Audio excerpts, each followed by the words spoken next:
गोली ना बंदूक से मरलस। गोली ना बंदूक से मरलस, ना कैलस कौन लड़ाई।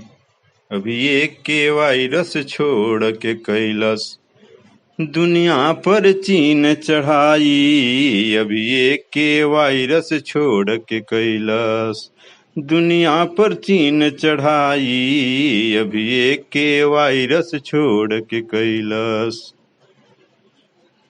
देखी चीन के निर्मम चाले कि दुनिया भइल बेहाले।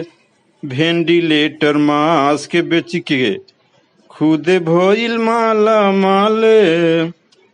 1500 अभी रखले बा वायरस, 1500 अभी रखले बा वायरस, कबहू धूम मचाई। अभी एक के वायरस छोड़ के कैलस दुनिया पर चीन चढ़ाई। अभी एक के वायरस छोड़ के कैलस।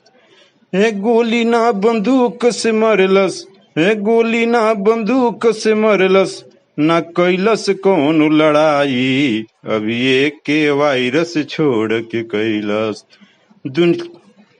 दुनिया पर चीन चढ़ाई। अभी एक के वायरस छोड़ के कैलस। ना जाने काहे दुनिया डर तारे चीन से, बनल चाहत बा सुपर पावर यूएस चीन के।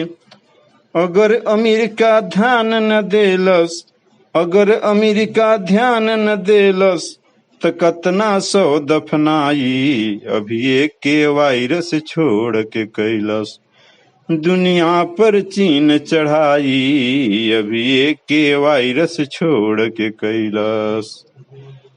गोली ना बंदूक से मरलस, गोली ना बंदूक से मरलस, कैलस ना कौन लड़ाई। अभी एक के वायरस छोड़ के कैलस दुनिया पर चीन चढ़ाई। अभी एक के वायरस छोड़ के कैलस।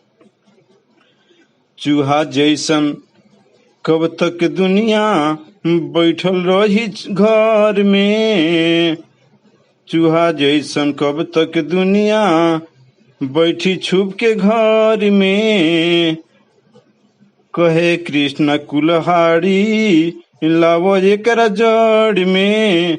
ना तो पड़ी महंगा बनी, ना तो पड़ी महंगा बनी शेर के सवाई। अभी एक के वायरस छोड़ के कैलस दुनिया पर चीन चढ़ाई। अभी एक के वायरस छोड़ के कैलस। गोली ना बंदूक से मरलस, गोली ना बंदूक से मरलस, न कैलस कौन लड़ाई। अभी एक के वायरस छोड़ के कैलस दुनिया पर चीन चढ़ाई। अभी एक के वायरस छोड़ के कैलस दुनिया पर चीन चढ़ाई। कोरोना वायरस छोड़ के कैलस दुनिया पर चीन चढ़ाई। कोरोना वायरस छोड़ के कैलस।